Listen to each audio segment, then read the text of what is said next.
하나님의 말씀 스바냐서 3장 1절부터 6절입니다. 스바냐서 3장 1절부터 6절 말씀 소리를 맞추어서 다 같이 봉독하겠습니다. 패역하고 더러운 곳 포악한 그 성읍이 화 있을진저 그가 명령을 듣지 아니하며 교훈을 받지 아니하며 여호와를 의뢰하지 아니하며 자기 하나님에게 가까이 나아가지 아니하였도다.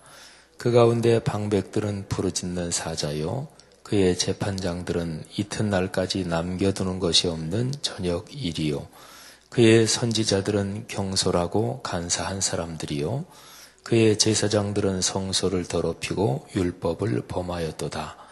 그 가운데 계시는 여호와는 의로우사 불의를 행하지 아니하시고 아침마다 빠짐없이 자기의 공의를 비추시거늘 불의한 자는 수치를 알지 못하는도다.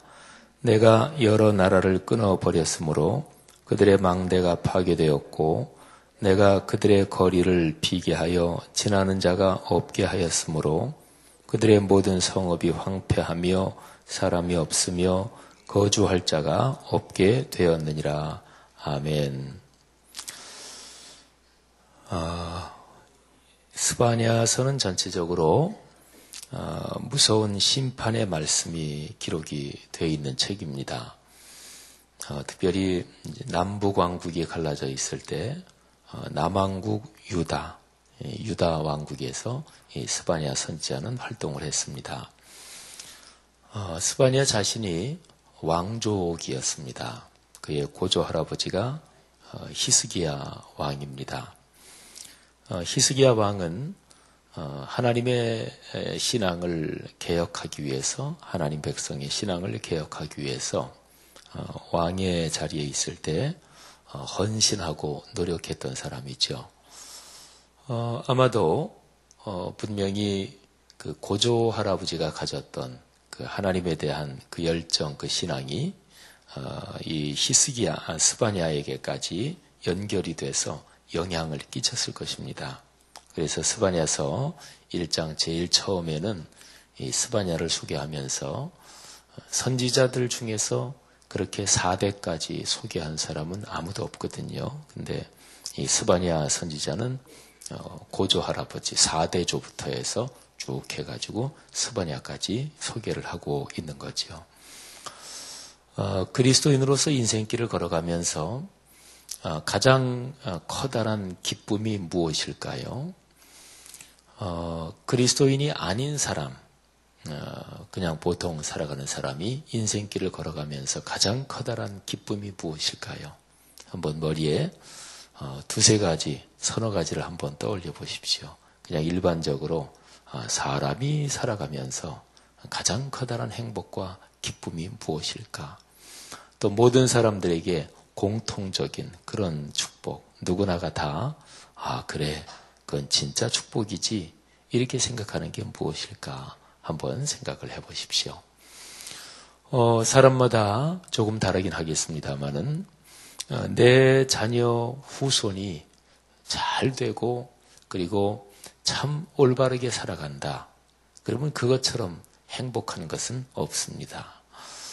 제가 두 가지를 말씀드렸거든요. 그러니까 잘 되고 그리고 올바르게 살아간다. 얼른 들을 때 또 우리가 편하게 그냥 하는 말로 잘 된다.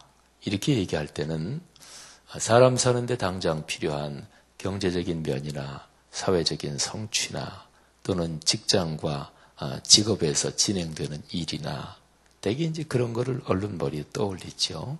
그거 중요하지요. 사람은 사회적인 존재입니다. 그리고 사람은 이 땅에 살면서 육체의 구조 가운데 살아가기 때문에 또는 물질적인 메커니즘 가운데 살아가기 때문에 그 육체의 구조 또는 물질의 메커니즘 가운데에서 사람은 성실해야 하고 또 성취해야 하고 또 건강한 영향력을 가져야 합니다. 이런 축복이 우리 성도들 모두에게 있기를 축원합니다. 근데 잘 된다는 게 어떻게 잘 되는 거냐? 그게 참 중요하잖아요. 그래서 올바르게 건강하게 잘 돼야 합니다. 신앙을 가지지 않은 사람이라면 그들 나름대로 가지고 있는 기준이 있겠죠. 돈 많이 벌고 또 내가 사회적으로 성공하기 위해서 어떤 수단과 방법도 가리지 않는다. 이렇게 되면 그거는 일반적인 영역에서도 올바른 삶이다 또는 가치 있는 삶이다 그렇게 보지는 않겠죠. 일반적인 영역에서도 사람들이 기준은 다를지라도 그래도 아직까지도 꽤 많은 사람은 자기 삶에서 어떤 기준이라는 것을 가지고 있습니다. 도덕윤리적인 기준을 가지고 있는 사람도 있고 또 자기가 있는 어떤 업종, 직종 거기에서 건강한 자존감과 또 그 업종, 직종에서 내려오는 좋은 전통에 대한 아주 뚜렷한 확신 이런 거를 가지는 사람들이 많이 있습니다. 경제적으로 어렵고 힘들어도 그 직종 또는 그 일을 내가 하면서 인생길을 걸어간다는 데 대해서 자존감, 긍지를 가지고 사명감을 가지고 살아가는 사람이 아직도 우리 사회에는 많이 있습니다. 만일에 그런 사람이 없다면 그런 사람이 가물에 콩나듯이 드물다면 이 사회가 이 정도 유지되는 것도 사실은 불가능하겠죠. 그야말로 정글의 짐승들이 싸우듯이 그런 식으로 사회가 변할 거 아니겠어요? 물론 한 사회가 외적인 법의 테두리라는 게 있어서 또 공적인 질서를 유지하는 공권력, 법 이런 게 있어서 유지되는 것도 있지만 근데 가만히 이제 생활하면서 또 살다가 보면 참 좋은 사람들이 아직도 세상에는 많구나 이런 생각을 가지게 됩니다. 자, 신앙적인 영역 안으로 들어와서 생각을 해보셔요. 그리스도인들에게 가장 커다랗게 기쁜 일 두세 가지를 꼽는다면 무엇일까요? 그거는 제가 조금 전에 말씀드린 것처럼 자녀 손이 잘 되고 그리고 올바르게 살아가는 것. 표현을 똑같이 해도 우리 그리스도인들도 누구나 다 수긍을 할 거예요. 아, 그렇지. 내 자녀들이 사회적으로 성취하고 그 아이들이 걸어가는 직종 영역에서 건강한 영향력을 가지고 그리고 아름답게 살아가고 그러면서 우리는 신앙인이니까 올바르게 살아간다. 그 기준을 얘기할 때는 당연히 하나님의 뜻을 얘기하겠지요.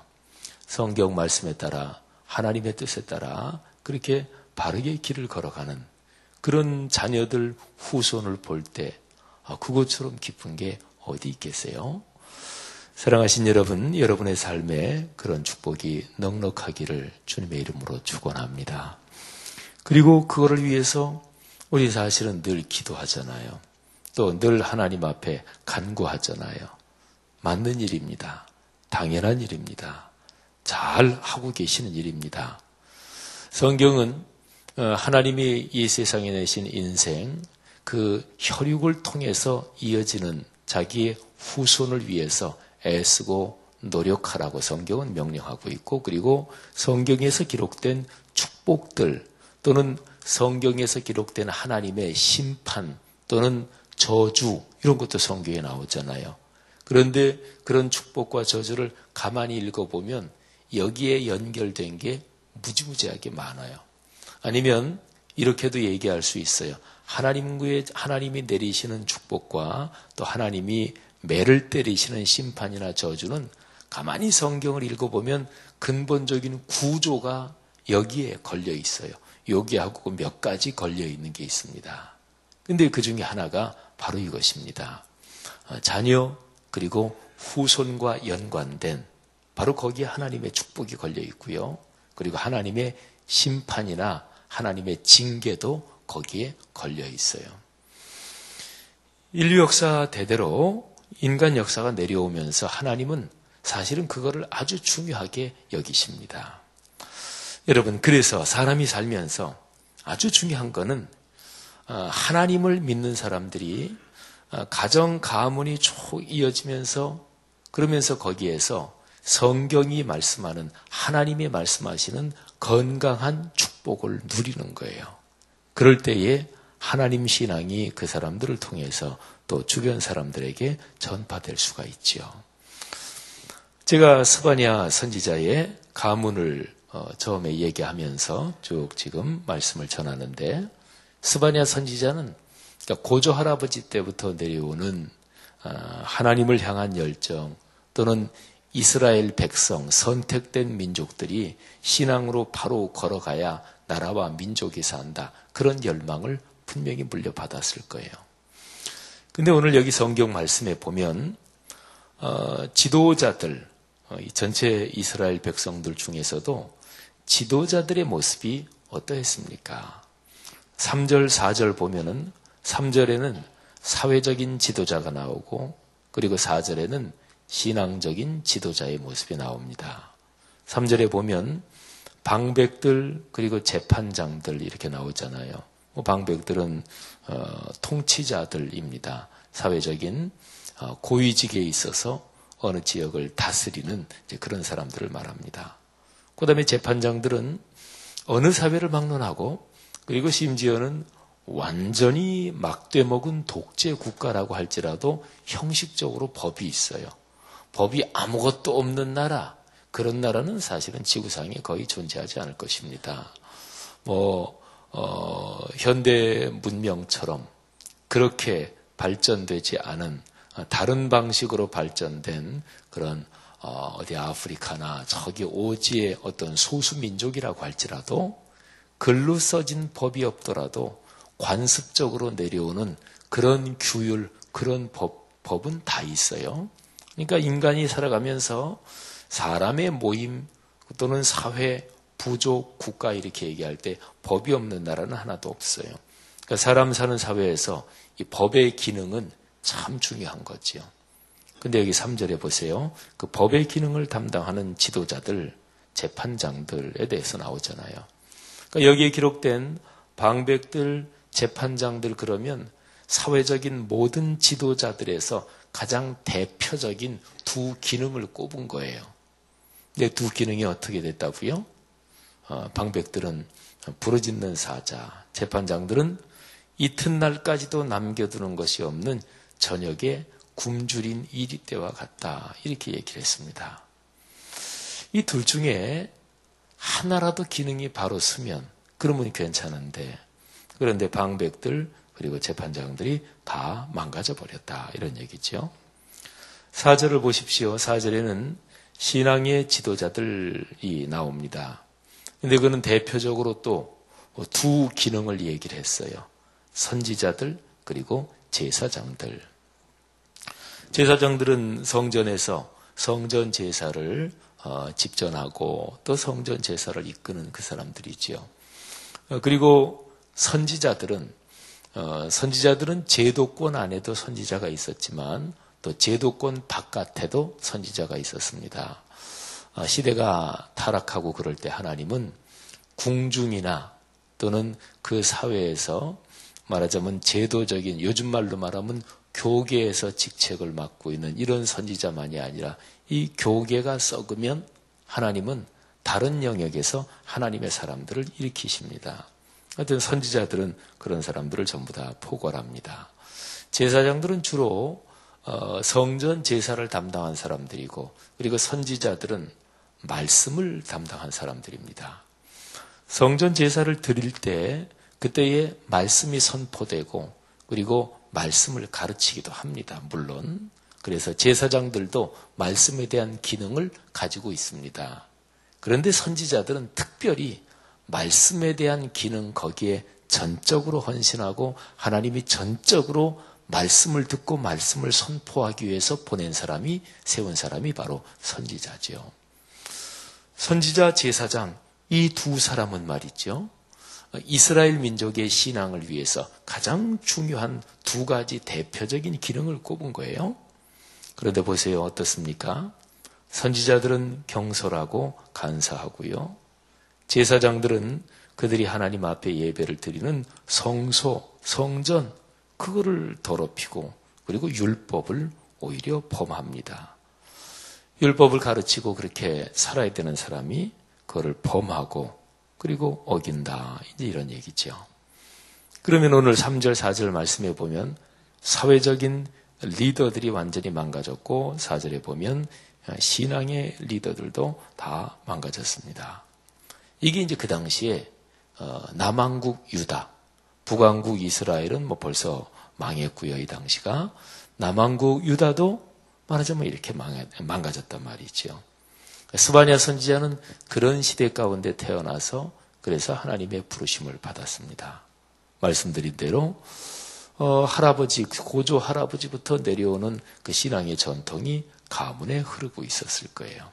그래서 스바냐서 전체는 타락한 이스라엘 백성들을 향해서 하나님의 심판을 선포하고 하나님의 무서운 매를 얘기를 하는 거죠. 근데 그럼에도 불구하고 성경 말씀은요, 심판을 얘기할 때, 하나님의 징계를 얘기할 때, 심판과 징계를 얘기하고, 자, 이제 얘기 끝났다. 이렇게 얘기하는 적은 없어요. 언제나 심판과 무서운 징계를 얘기하더라도 하나님의 궁극적인 목적은 그들을 돌이키게 하는 데 있습니다. 이게 하나님의 은혜지요. 이게 하나님의 축복이지요. 그래서 스바냐서 가운데 그런 구절이 여러 군데 나오고 하는데 오늘 여기 기록된 말씀에서 아주 중요한 표현이 있어요. 5절 말씀 보시면 그 가운데 계시는 의로우신 여호와는 의로우사. 자, 이 표현이 아주 중요합니다. 의로우신 여호와께서 어디에 계신다고요? 그 가운데 계신다고요. 그러니까 방백들, 재판장들이 굶주린 사자 일이 돼가고 그리고 선지자들, 제사장들이 경솔하고 간사하고 그리고 성소를 짓밟고 율법을 그들이 범하는 지도자들까지 그렇게 망가진 그러면 사회가 온통 말이 아닐 거 아니겠어요? 그런데 그 가운데 여호와 하나님 그분이 계시다는 거예요. 할렐루야. 감사한 일이죠. 하나님이 떠나시면 그러면 끝이에요. 에스겔서에 보면 에스겔이 환상을 봐요. 근데 환상을 보는데 하나님의 성전, 예루살렘 성전에서 하나님의 영광이 위로 이렇게 뜹니다. 뜨더니 동쪽 방향으로 이동합니다. 그래서 가버려요. 그러면 예루살렘 끝난 거죠. 그리고 나중에 하나님께서 다시 오시고 그 저 동쪽에서 하나님이 오시는 에스겔이 그런 환상을 봐요. 그거는 나중에 이제 여기 스바냐서보다 더 뒤에 기록이 된 것인데 이스라엘이 완전히 망하죠. 예루살렘까지 망하죠. 그리고 바벨론으로 포로로 끌려가요. 바벨론이 동쪽 방향이거든요. 그래서 하나님께서는 예루살렘 그거 더 이상 이제 가망 없다. 그러고서 하나님이 떠나신다는 거예요. 그러면 끝이지요. 근데 하나님은 완전히 이 땅에서 떠나시느냐? 그건 아니에요. 포로로 끌려간 바벨론, 거기에 디아스포라, 흩어진 그 민족들, 그래도 흩어진 데서 하나님을 끝까지 붙들고 옛날 성전에서 저녁 제사를 드리던 시간, 그 시간에 맞춰서 하나님 앞에 기도하던 그 사람들에게 같이 가 계신 거예요. 동쪽으로 가서. 그러니까 하나님은요, 이 피조세계 역사가 진행하면서 끝날 때까지 결코 당신이 만드신 피조세계에서 완전히 떠나서 하늘에만 계시는 적은 없어요. 하나님은 계십니다. 하나님은 살아계셔서 역사하시지요. 남은 자들은 반드시 있습니다. 엘리야가 이제 저 혼자만 남았습니다. 이렇게 얘기할 때 하나님이 아니야. 네가 알지 못하지만 7,000명이 아직 남아있어. 이렇게 말씀을 하시잖아요. 마찬가지입니다. 5절 말씀 방백, 재판장, 선지자, 제사장들이 온통 다 망가졌는데 그런데 하나님은 그 가운데 계십니다. 그리고 중요한 게 있어요. 5절과 뒤에 보세요. 아침마다 빠짐없이 자기의 공의를 비추시거늘. 아멘. 사랑하신 여러분, 하루 일어나서 제일 첫 시간을 주님 만나고 이렇게 새벽 예배를 드리고 또는 말씀을 묵상하는 여러분에게 축복이 있을 것을 믿으시기를 바랍니다. 하나님은 아침마다 자기의 공의를 비추십니다. 그런데 불의한 자는 수치를 알지 못한대요. 스바냐서를 읽으면서 제가 중요하게 강조한 말씀이 스바냐서 2장 1절입니다. 2장 1절에 보면 이렇게 기록이 되어 있어요. 수치를 모르는 백성아 모일지어다 모일지어다. 2장 1절에 수치를 모르는 백성, 그 이스라엘 사람들을 얘기한 거거든요. 그리고 5절, 여기에 3장 5절 뒷부분에 그들은 수치를 알지 못한다. 같은 맥락이지요. 수치를 안다, 부끄러움을 안다, 그 얘기는 기준을 가지고 있기 때문에 가능한 거예요. 예를 들면 돈만 벌린다면 나는 수단과 방법을 가리지 않는다. 어떤 거든 괜찮다. 그 사람은 기준이 없는 거잖아요. 하긴 있긴 있지요. 돈 번다 또는 높은 권력을 차지한다. 이게 유일한 목표지요. 그러기 위해서 수단 방법을 가리지 않는다. 그러니까 자기의 삶에 적어도 이거는 나는 안 한다. 적어도 이거는 내가 지키며 간다. 그런 어떤 기준이 없는 거잖아요. 기준이 없으니까 어떤 일을 할 때 내가 부끄럽다. 잘못했다. 내가 이러면 안 되는 건데 그런 생각도 들 필요가 없죠. 그러니까 여기에 2장 1절 그리고 3장 5절에 나오는 수치라는 말은 거꾸로 뒤집어 얘기하면 어떤 기준이 있다. 그런 얘기예요. 근데 수치를 모른다 그런 얘기는 그 기준 다 집어 내팽개쳤다. 이런 얘기죠. 이스라엘 백성한테 대해서 얘기하고 있잖아요. 예루살렘에 대해서 얘기하고 있잖아요. 그들이 마땅히 가져야 될 기준은 무엇일까요? 그거는 하나님의 말씀이죠. 그리고 하나님의 뜻이죠. 하나님께 예배하며 살아가는 거지요. 창조와 구원의 하나님을 안식일마다 주일마다 기억하며 예배하며 인생길을 걸어가는 거지요. 그게 기준입니다. 근데 그게 무너지면 그때는 아무것도 수치를 알지 못하고 목적을 달성하기 위해서 수단 방법을 가리지 않게 되는 거지요. 사랑하신 여러분, 오늘 이 말씀을 통해서 다시 한번 이 아침에 우리가 마음속에 기억합시다. 주님, 늘 아침마다 공의를 비추시고 진리를 비추시는 주님의 은총을 따라 하나님의 거룩한 말씀, 하나님의 거룩한 뜻을 내 삶의 소중한 기준으로 삼고 인생길을 걸어가겠습니다. 하나님, 내 아들, 딸, 손녀, 손자, 자손을 축복해 주옵소서. 하나님, 우리를 통해서 이 하나님을 믿는 신앙이 온 세계 땅끝까지 전해지게 하옵소서. 그런 간구와 또 간절한 소원이 있는 여러분 모두에게 하나님의 축복이 하루 내내 가득하시기를 축원합니다. 기도합니다. 하나님 아버지 은혜를 감사합니다. 하나님의 거룩한 말씀을 붙잡고 인생길을 걸어가신 신앙의 선배들, 그 중에 2000 수백 년 전이지만 스바냐 선지자 귀한 분이 성령의 감동으로 전한 말씀을 들었습니다. 아침마다 공의로운 또는 진리의 말씀을 비추시며 우리 길을 이끄시는 아버지를 찬양합니다. 오늘 이 새벽에 나온 귀한 성도들, 자녀 후손을 축복하시며 오늘 하루의 삶에 주께서 손붙잡고 동행하시며 또 귀한 이분들을 통해 하나님께서 살아계신 하나님의 거룩한 은총을 늘 주변 사람들에게 전해지게 하옵소서. 감사합니다. 이제 올해 얼마 남지 않은 시간 감사함으로 한 해를 마무리하며 그리고 다가올 새해 우리 교회 공동체로서는 설립 50주년 희년의 큰 축복이 한데 주의 그 거룩한 은총을 기다리며 기대하게 하옵소서. 감사합니다. 가정 가문마다 하나님 앞에 간절히 기도하고 있는 제목들, 이 연말에 또 희년에 응답되는 그 축복을 눈으로 목도하고 체험하고 하나님께 영광을 돌리고 이웃에게는 간증이 되며 또 본인과 가족 그리고 가문에 큰 기쁨이 되게 하옵소서. 예수 그리스도 이름으로 축복하며 기도 올립니다. 아멘.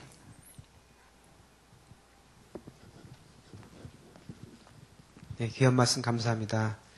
오늘 같이 들으실 공동기도문 사역입니다. 제가 먼저 교독하겠습니다. 성경대로 우리 사역의 지평이 온 누리를 품게 하옵소서. 위원회 사역, 교구 사역, 말씀 3 성경대학 사역을 축복하셔서 말씀과 성령의 충만으로 인격과 일상이 거룩해지게 하소서.